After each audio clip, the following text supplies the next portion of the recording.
It's time to learn our last manner adverbs. We're ready to go over to the vegetable stand.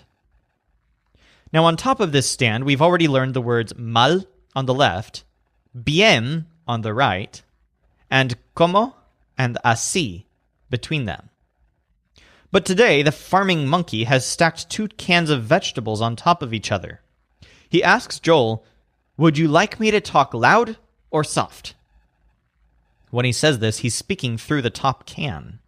This one looks like a stop sign with a picture of music notes, and as the monkey speaks, the can changes the monkey's voice, auto-tuning it and amplifying it so that it sounds like he's singing in a very high, loud voice.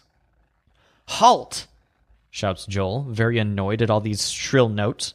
"I hate the sound of that."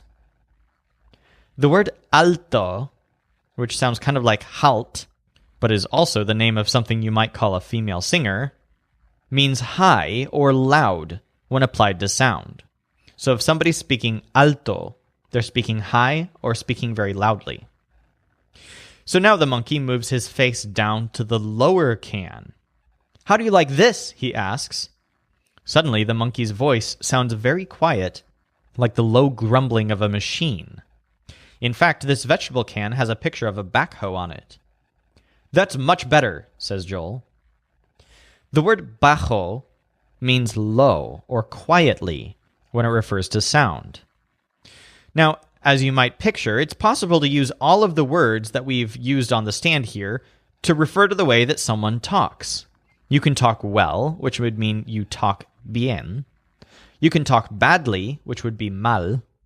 You can talk low or quietly, which would be bajo. Or you can talk high or loud, which would be alto.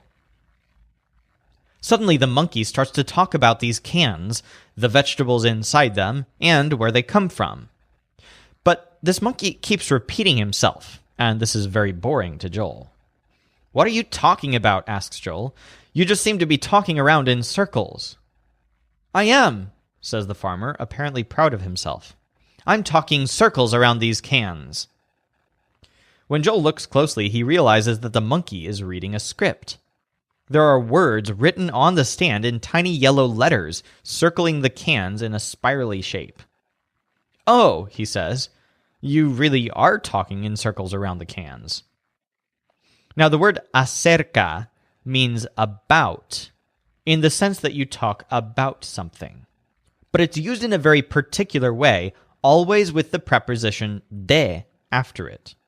So to talk about the house, for example, you would talk acerca de la casa. On the right side of the stand, beside the money can, is a unique type of water fountain. This device sprays a stream of water on the lettuce to keep it fresh. But it sprays it so hard and so fast that sometimes the leaves of the lettuce go flying off in the distance. This water represents the word rápido, which means quick. Between the fountain and the cans is a blue wall. Joel asks, "What does that wall do?" And the monkey says, "Whatever I want it to do." To demonstrate, he shouts, "I'm an igloo," at the wall. 3 seconds later, the wall itself repeats, "I'm an igloo," exactly the same as the monkey said it. The word igual, with a stress on wall, means the same way. So whereas the vegetable cans modify the monkey's voice, alto or bajo, this wall says things the exact same way that the monkey does. It says those things igual. Practice switching out these adverbs, imagining that you're describing the ways that people can talk. So they can talk alto, they can talk bajo, they can talk acerca de la casa, they can talk rápido, or they can talk igual. Of course, you can use any of our other words from this location as well. People can talk bien, they can talk así, they can talk contigo, and so on. Now make sure that you can write down all of your manner adverbs from memory.